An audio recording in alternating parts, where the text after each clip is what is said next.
Hello à la communauté du grand changement, bienvenue sur la chaîne, on est super contente, Elisabeth et moi, de vous retrouver. Bonsoir Elisabeth. Bonsoir Annelise, bonsoir à tous. Comment tu vas? Eh ben, ça va fort, comme dirait l'autre. Donc, Génial. ça va bien. Et toi? Eh ben, moi aussi ça va très bien, merci beaucoup. Et on va voir des choses passionnantes aujourd'hui. Dialogue avec mon proche monté au ciel. Toi, tu es spécialiste pour discuter avec les personnes qui sont là-haut, aidées par des guides et pas mal d'entités. Tu vas nous parler de tout ça. Ouais. On est donc sur le 3e atelier. Vous pouvez vous procurer les 3 ateliers. Vous avez le lien sous la vidéo et je vais vous le remettre dans le chat. On a déjà nos petits abonnés qui sont avec nous, nos abonnés aux ateliers qui sont tout prêts à vivre tout ça.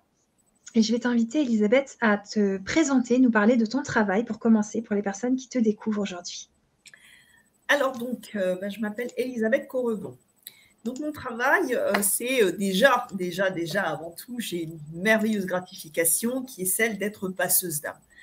Donc, mon travail consiste à être en communication avec les plans parallèles, les plans inférieurs, mais bien sûr les plans supérieurs également, puisque ce sont mes chouchous qui m'aident au quotidien. Et grâce à cette gratification, j'ai la possibilité d'aider les âmes donc à rejoindre les plans de lumière. Alors ça, c'est déjà cette part-là. Mais également, comme je suis une grande bavarde, pour ceux qui me connaissent, vous savez que j'arrive à tenir pendant 1h30 sans reprendre mon souffle, ce qui est quand même assez rare. Ouais. Comment dire, donc j'aime bien aussi causer un petit peu avec les âmes de temps en temps, parce que c'est pas non plus quelque chose à faire forcément tout le temps, mais au cœur de mon travail, qui encore une fois est aussi celui dans le cadre des séances en phénoménologie que je propose, donc qui traite des éléments, des événements paranormaux que vous vivez ou que vous avez vécu, que vous avez envie de partager, ou du fait de savoir où se situe telle personne décédée, pouvoir peut-être transmettre un dernier message, faire un échange, vous voyez, ces choses-là. Donc ça fait partie de mon travail. Et puis, je travaille aussi sur l'harmonisation et la protection des lieux, donc des lieux de vie. Et là, en l'occurrence, aussi, de temps en temps, par rapport à certaines âmes qui se trouvent donc dans les lieux, eh bien, au vu de ce qui se passe dans l'instant présent avec les personnes qui sont dans les endroits qui ont été habités par les âmes qui viennent les asticoter, eh bien, je mets en place, bien sûr, un dialogue pour avoir des réponses, pour savoir pourquoi et qu'est-ce qui s'est passé aussi avant. Donc, voilà. Donc, ça fait partie de mon travail. Et c'est pourquoi, en ayant, bien sûr, ce plaisir de communiquer avec les plans, mais on a voulu, bien sûr, avec Annelise, vous proposer ces ateliers pour pouvoir vous permettre d'en faire autant, enfin par mon intermédiaire, et puis de pouvoir une dernière fois dire ou entendre des mots d'amour, être réconforté, savoir que tout va bien, savoir encore une fois où se situent vos proches et voir si des fois on peut faire quelque chose pour les aider à rejoindre les plans de lumière, si tel est le cas. Bien sûr, on le fera pendant cet atelier. Donc voilà. Et bien sûr, nous serons encadrés par mes amis des plans supérieurs, mes guides, mais aussi les vôtres, parce que nous allons faire le nécessaire pour que tout le monde soit entouré de ces guides, pour que nous puissions être dans les meilleures conditions possibles pour communiquer avec les autres plans sans qu'il y ait trop d'interférences ou de petits plaisantins désincarnés qui viennent se faire passer pour ce qu'ils ne sont pas. Et ils sont très bons dans ce domaine. Donc voilà.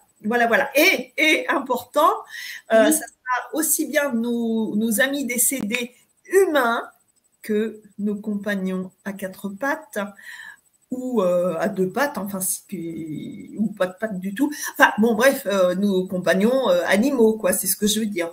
Voilà. Ok, Voilà. ok, merci beaucoup.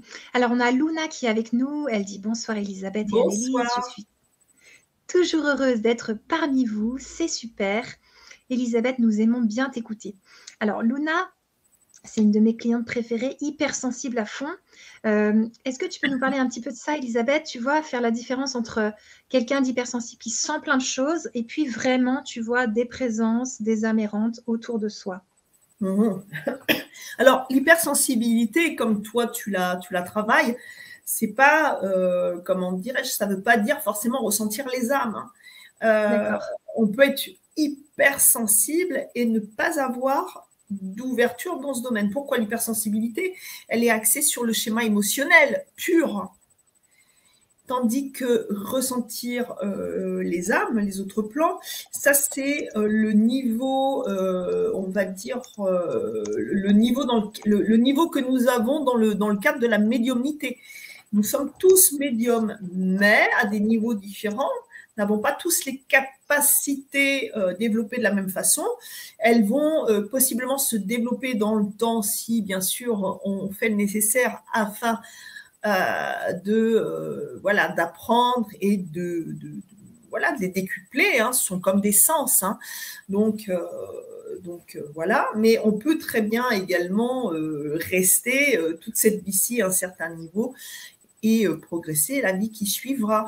Pour l'hypersensibilité, on peut être hypersensible dans cette vie, mais pas du tout dans la prochaine, ou du moins pas dans le même schéma, puisque plus on évolue, à vrai dire, plus le schéma émotionnel va être allégé. Donc, il y aura moins de choses qui vont, à vrai dire, nous impacter dans un sens comme dans un autre. Donc, ce schéma émotionnel, il va être beaucoup plus épuré et on sera plus vers des choses qui nous font du bien. On aura moins de choses à travailler, bien sûr. C'est le but, hein, c'est d'avancer hein, pour se délester de tout ce qui nous pèse. Et cette hypersensibilité-là, on va dire que voilà, elle n'est pas obligatoire dans le cadre de la médiumnité. Mais par contre, quand on a les deux, c'est que du bonheur. Oui. Super, merci beaucoup, beaucoup. Alors là, donc, je répète qu'on est donc dans l'atelier 3, qu'on va démarrer maintenant. Vous pouvez donc vous procurer les 3 ateliers. Je vous mets le lien dans le chat et il est sous les vidéos pour donc communiquer avec un de vos proches montés au ciel. Alors, on a des questions. Après, je vais te demander aussi, Elisabeth, de nous résumer comment se passe l'atelier. Alors déjà, il y a notre Elisabeth de l'atelier qui nous demande « Est-ce que le fait de sentir des courants d'air froid peut attester de leur présence ?» Ah oui, ça c'est très très, ça c'est un des, comment dirais-je, une des sensations qu'on ressent le plus. Hein. C'est les sensations qui sont les plus, comment dire, les plus accessibles, à vrai dire, au niveau de la médiumnité. Hein. C'est la clairsentience. Hein. Donc, oui, tout à fait. Ça, et aussi les fragrances, hein, sentir des parfums, comment dire. Et puis après, il va y avoir des caresses dans les cheveux, des papouilles, enfin des trucs comme ça, très sympa. Ou de sentir que vous êtes dans votre canapé, puis d'un seul coup, vous sentez qu'il y a quelqu'un à côté de vous. Et possiblement sur vos genoux aussi, parce que ça arrive parfois. C'est très rigolo. Donc oui, sentir des courants d'air, ça. Pourquoi les courants d'air froids? Parce que nos amis, ils sont dans des basses fréquences. Hein, donc, c'est leur, comment dire, ce qu'ils dégagent dans leur mince, j'ai oublié le nom. Alors, ne mettent surtout pas. Non, pas du tout. Ne mettent surtout pas. Dans leur corps énergétique. Oui, non, mais c'est leur sillage. Ah bah oui, bah attends, dans leur sillage, ça va être froid parce que mais voilà, les pauvres, ils sont pas dans des endroits super sympas, donc. Hein, vous savez, c'est comme les niveaux, hein, il y a les plans parallèles et puis les plans inférieurs. Et plus on va vers le bas, et plus il fait froid. C'est comme la cave. Vous voyez, c'est pas le froid qui chauffe. D'ailleurs, pour ça qu'on y conserve et le vin et le vin surtout. D'accord. Alors, Elisabeth, elle te demande aussi, tout comme les ampoules qui s'éteignent et se rallument? Ah bah oui. Oui. Bah ça, moi, j'ai vécu une anecdote à ce niveau-là, super sympa. J'ai 2 minutes pour la raconter? Ah oui, tu les as amplement. Super. Alors, bah, on va parler de vin, encore une fois. Donc, j'ai quitté ma belle Alsace pour migrer dans le sud. Maintenant, je suis au pays du soleil, de la chaleur, voilà. Et je suis dans une vieille bâtisse. Et je suis à Béziers, exactement. Et là, il y a un passif au niveau de l'histoire qui est explosif. Ouais. Mais également, c'est une ville qui est un musée vivant, qui est rempli de vestiges de l'époque du Moyen-Âge, mais bien avant, hein, puisqu'on dit que c'est la plus vieille ville de France. Donc, il y a du lourd. Et forcément, j'arrive, et qu'est-ce que je fais? Moi, grand nettoyage et tout. Alors, grand nettoyage comme je fais dans les maisons. Par contre, je sais qu'il y a du monde à la cave, mais voilà, ils ne sont pas dérangeants, hein, tout va bien. Chacun a le droit de vivre où il veut à partir du moment où on ne crée pas de nuisance pour l'autre. Donc, ça va. Et puis, un jour, je me dis, tiens, je vais aller chercher une bonne bouteille de crémant d'Alsace. Yes! Tu vois? Bon.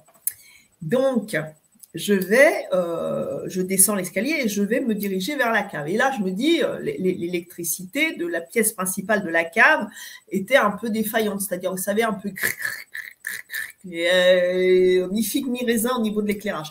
Par contre, la descente d'escalier de la cave, elle nickel, lampe neuve, éclairant très bien et tout. Et je ne sais pas pourquoi, je dis à mes guides et aux âmes qui se trouvent en bas, je dis, pas de blague, vous ne faites pas un coup, genre avec la lumière, vous êtes gentils. Eh ben quoi, qu'est-ce que vous pensez qui s'est passé? J'ouvre la porte de la cave, je referme derrière moi, lumière grande allumée, je descends tranquillement, j'arrive dans la grande pièce et d'un seul coup, je vois et poum, plus de lumière du tout. Escalier, pièce principale, rideau. Là, je sais que je dois avoir 200 paires d'yeux qui sont fixés sur moi, donc je me dis, bon, je ne suis pas seule, mais c'est quand même, moi qui suis une grande pétocharde, j'aime moyennement. Ah oui, bah, je le dis, hein, je suis pétocharde, moi. Hein. Donc, je sors mon téléphone, je prends la lampe torche, je me dis, je suis là, je ne vais pas arrêter en si bon chemin. Je me dirige vers les casiers qui supportent les bonnes bouteilles. Je commence à regarder, je vois où sont les bouteilles de crémant. Je commence à prendre, ma main va sur une bouteille de crémant et d'un seul coup, je sens, oh punaise, je peux vous dire, j'ai pris ma bouteille de crémant parce qu'on part pas sans et j'étais pas venue jusque-là pour rien. Je suis remontée avec ma lampe torche, j'ai refermé la porte derrière moi. Et là, j'ai dit à mon père, une fois que j'ai arrivé pour l'apéro, j'ai dit, écoute papa, là, va falloir vraiment que tu fasses quelque chose parce que c'est pas possible niveau électricité. Donc oui, l'électricité, c'est un facteur aussi. La télévision, la radio qui s'allume toute seule, comment dire, il y a plein de choses qui peuvent se passer. Puis des bruits qui viennent de nulle part et qui sont hyper puissants et qui se déclenchent d'un seul coup. Il y a plein de choses, plein de choses. Et puis on parlera une autre fois des objets qui volent tout seuls dans la pièce, des objets qui sont déplacés, des objets qui disparaissent quand on vit tout seul et on sait très bien que personne ne peut les... Vous voyez, il y a tellement de choses qui se passent. Purée. Et... C'est énorme. Ok, est-ce que tu peux nous raconter comment va se passer l'atelier? Donc pour chaque participant et participante, est-ce qu'on communique avec plusieurs personnes montées au ciel? Comment ça se passe? Alors, bah c'est simple. Déjà, quand l'atelier va commencer, on va faire le nécessaire pour faire appel à nos guides pour être bien entourés. Hein, on va mettre un petit protocole en place pour être sûr que tout se passe bien. Bon, moi, je l'ai déjà fait en amont. Hein, ils sont là, mes amis autour de moi. Bon, bah voilà, juste faire le truc tranquillou pour que tout le monde soit bien. Et puis après, eh bien, vous allez donc me communiquer par le biais de Anne-Élise le prénom de la personne que vous désirez, avec laquelle vous désirez vous communiquer, ce qui s'est passé avant.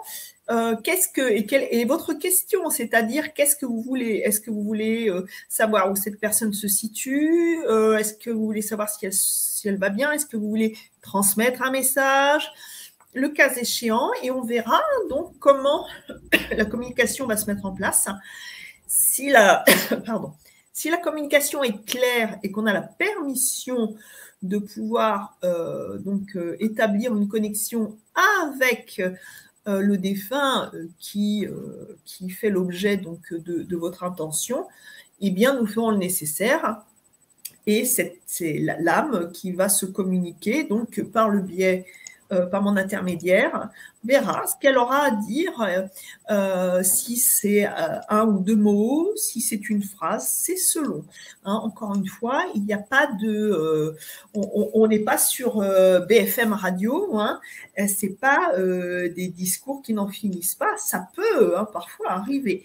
Mais là, en l'occurrence, ce sera une communication qui ne sera pas vraiment intimiste, vous voyez. Hein. Donc, encore une fois, ça ne peut pas forcément toujours se faire sur commande.